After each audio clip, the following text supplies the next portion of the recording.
ராஜாவோட வருகைக்காக அந்த ஜனங்க காத்துட்டு இருந்தாங்க. அந்த நாளும் வந்தது. ராஜா திரும்பி வந்தார்.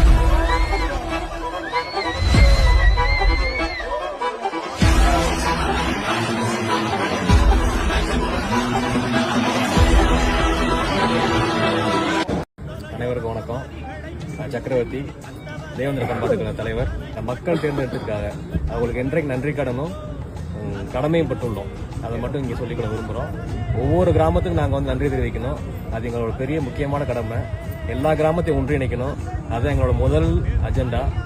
அது மூலியமாக தான் பட்டியல் வெளியிட்டு நம்ம வந்து ட்ரை பண்ண முடியும். தியாகியார் தான் ஒரே புள்ளி, சமுதாயத்தை இணைக்கிற ஒரே புள்ளி வந்து தியாகியார் தான். அதை வச்சு தான் நம்ம வந்து பட்டியல் வெளியிடத்துக்கு போராட முடியும். செப்டம்பர் 11, அக்டோபர் 9 2 நாள் கிடைச்சிருக்கு.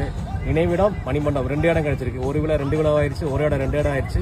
இப்போ வந்து நம்ம வந்து இதை வச்சு நம்ம வந்து எப்படி பட்டியல் வெளியேற்ற வாங்க போறோம். அதான் இப்போ வந்து உலகமே நம்ம உத்து நோக்கிக்கிட்டு இருக்கு. அனைவருக்கும் ரொம்ப நன்றி.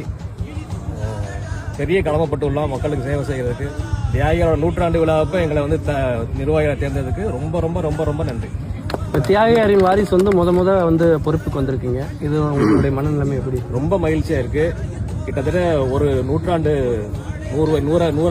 ஆண்டு முடிஞ்சிருக்கு தியாகியர் பிறந்து. 100ஆண்டு விழா அப்ப வந்து நாங்க வந்து நிர்வாகிகளை வந்து எங்க குடும்பத்துக்கு ரொம்ப பெரிய மகிழ்ச்சி, எங்க உறவினருக்கு பெரிய மகிழ்ச்சி.